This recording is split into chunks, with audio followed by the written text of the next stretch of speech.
In this video, we are going to talk about section 8.5, which has to do with capacity, and then we are also going to have some medical applications involved in this unit as well.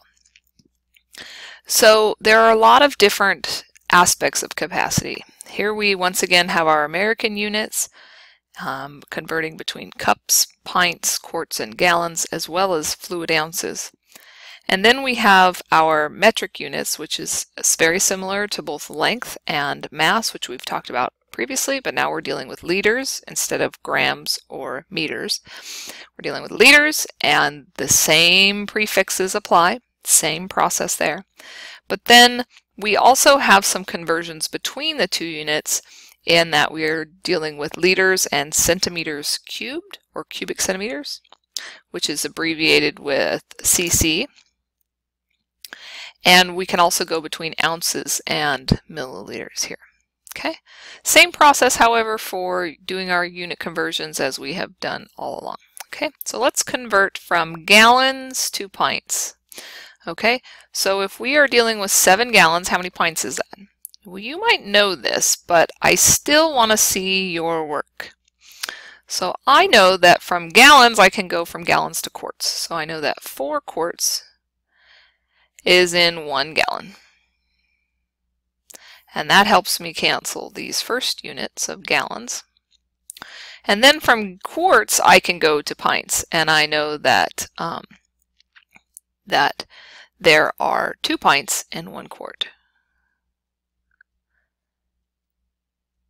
And now again, I can cancel these units. So to figure out how many pints there are in 7 gallons, I have to take 7 times 4 times 2, which will give me 56 pints. And that should make sense, because if you have 7 gallons, remember pints are smaller than gallons, think about 7 gallons. That's going to be a fair number of pints there. Okay? Now this one, I have 122 ounces. These are fluid ounces. And I want to convert to cups. Well, I know that 1 cup is the same as 8 ounces. Okay, and so when I cancel those units, my ounces now, I am going to multiply across the top. 122 times 1, and that's going to give me my 122. And then on the bottom, I just have 8. So when I divide here, I end up with 15.25. Oops, not 12, 15. So 122 ounces is the same as 15.25, or 15 1/4 cups.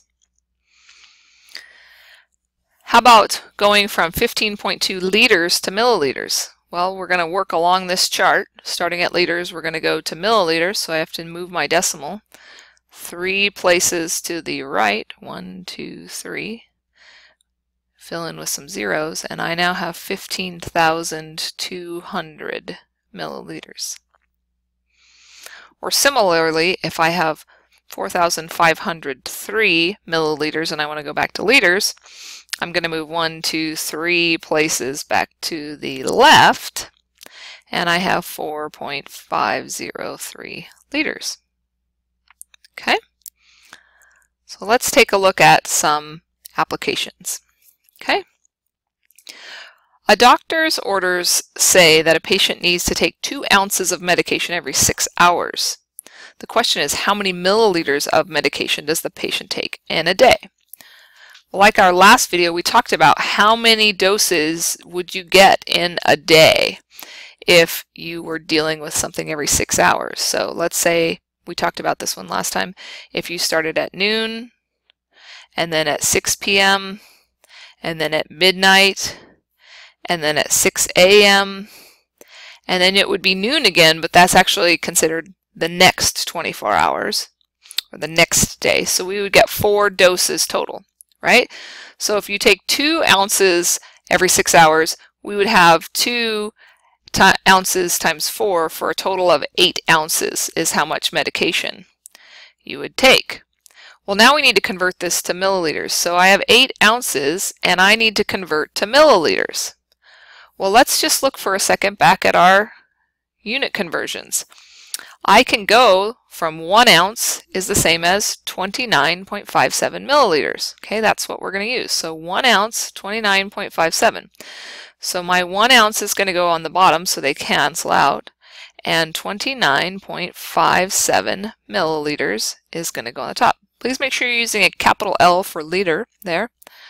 So now my ounces will cancel. Convenient, that's what we wanted.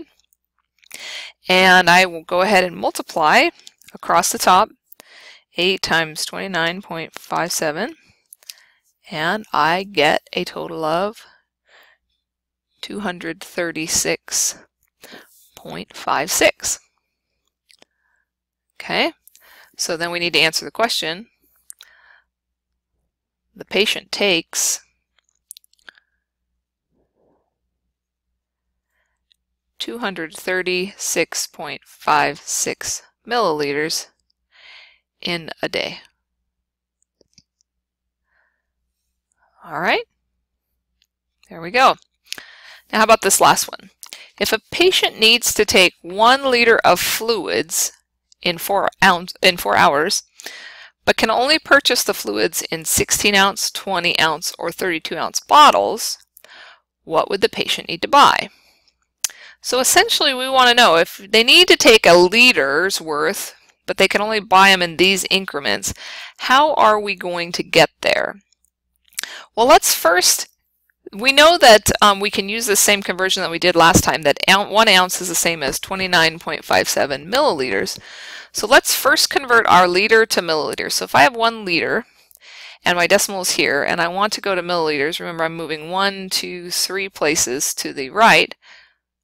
So 1 liter is the same as 1,000 milliliters. Okay, so that's our first one. So I have 1,000 milliliters. And now I want to know how many ounces is that. Okay, well, I know that 1 ounce is the same as 29.57 milliliters. We just did that one on the last one. Okay, my milliliters will cancel. And so I have 1,000, and I'm dividing that by my 29.57, and that gives me 33.81805. Okay. So if this is the case, right, here's what I have, which would the patient need to buy? Well, the patient would likely need to buy at least a 32 ounce, or you could actually get away with buying, say, a 16 ounce and a 20 ounce, because 32 ounces isn't technically going to get us there. We need to have 33.81. So we could say the patient should buy, oops, wrong spelling of the word buy there, should buy a 16 ounce and a 20 ounce bottle. Okay, and together those will get him enough so that he can get his liter of fluids. It'll be a little bit more actually, but that would be the minimum we need. Okay, that's how we're working with capacity in these problems. All right, we'll see you in the next video.